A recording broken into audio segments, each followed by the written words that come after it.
দেবাঞ্জন দেব এই ইস্যুতে কিছু বলবেন? কারণ এই বিষয়টি নিয়ে বিভিন্ন রকম অভিযোগ উঠছে। না বলে কি তাকে জনপ্রিয় করার দরকার আছে? যারা এইসব কাজগুলো করে এদের আমি মানুষ বলে মনে করি না, অমানুষ বলেও মনে করি না। এদের এই সমাজে থাকার যুক্তিযুক্ততা নিয়ে আমার, যদি কাউকে বড় টেরোরিস্ট বলা যায়, মানুষের জীবন নিয়ে যারা খেলে এরা টেরোরিস্টদের থেকেও ভয়ঙ্কর। দেবাঞ্জন দেব এই ইস্যুতে কিছু বলবেন? কারণ এই বিষয়টি নিয়ে বিভিন্ন রকম অভিযোগ উঠছে। না বলে কি তাকে জনপ্রিয় করার দরকার আছে? বলে কি তার নামটা বারবার বলছেন কেন? যে চোর হয়, ডাকাত হয়, প্রতারক হয়, তাদের নামে পাবলিসিটি করতে নেই, প্রতারক হিসেবে বলবেন।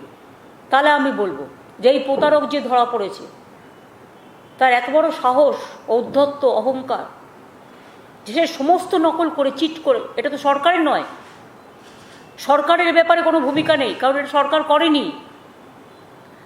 মানুষকে কখনো কখনো বুঝতে হবে। অনেকে আছে এসে বলে এই চিট ফান্ডে টাকা রাখুন, মানুষ, সাধারণ মানুষ, সহজ সরল মানুষ রেখে দেয়, ফলে কিন্তু টাকাটার ফেরত পায় না, চিটার পালিয়ে যায় চিট করে। এরকম কিছু কিছু লোক আছে দেখতে সুন্দর এবং তারা সেজে গুজে টিপটাপ থাকে এবং তারা প্রতারণা করে বেড়ায়। কখনো চিফ মিনিস্টারের সই নকল করে, কখনো প্রধানমন্ত্রীর সই নকল করে, কখনো গভর্নমেন্টের সই নকল করে। আপনারা কি ভুলে গেছেন যে গভর্নমেন্টের গাড়ি নিয়ে, লাল আলো নিয়ে পার্লামেন্ট অ্যাটাক করতে গিয়েছিল? যখন পার্লামেন্টে মারা গেছে অনেকে, পার্লামেন্ট অ্যাটাক হয়েছিল, তো গভর্নমেন্টের গাড়ি নিয়ে গিয়েছিল। সুতরাং যারা এইসব কাজগুলো করে এদের আমি মানুষ বলে মনে করি না, অমানুষ বলেও মনে করি না। এদের এই সমাজে থাকার যুক্তিযুক্ততা নিয়ে আমার, যদি কাউকে বড় টেরোরিস্ট বলা যায়, মানুষের জীবন নিয়ে যারা খেলে এরা টেরোরিস্টদের থেকেও ভয়ঙ্কর। এবং তাদের বিরুদ্ধে কানে আসার সাথে সাথে আমরা স্ট্রং অ্যাকশন নিয়েছি, সিট তৈরি করা হয়েছে। এবং আমি নিজে পুলিশ কমিশনারকে 3-4 বার কথা বলেছি এই ব্যাপারে কোনো এক্সকিউজ করা যাবে না। স্টেট তার অডাসিটি কতটা, তার অহংকার কতটা, আর যারা তাকে সাহায্য করেছে সে যেই হোক, A to Z, কাউকে কোনো কম্প্রোমাইজ করা যাবে না। Will take all strong action. Police already start করেছে। তিনি যাকে যাকে এইসব ইঞ্জেকশন পুশ করেছিলেন তাদের নামও জোগাড় করা হয়েছে এবং তাদের পুরো স্বাস্থ্য ডিপার্টমেন্ট একটা এক্সপার্টস টিম করেছে। স্বাস্থ্য ডিপার্টমেন্ট তাদের প্রত্যেকের শরীরের দিকে নজর রাখছে।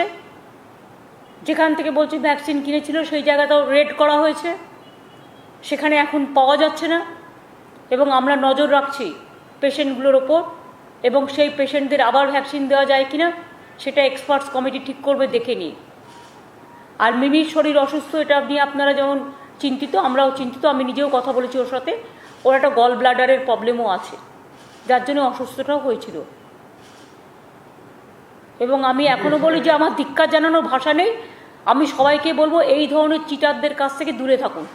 আর এই ধরনের চিটাররা রাস্তায়, ধরুন আমরা যাচ্ছি একটা লোকের বাড়িতে, সামনে দাঁড়িয়ে একটা ছবি তুলে নিল, তার মানে এটা নয় যে আমার সাথে তার জানাশোনা আছে।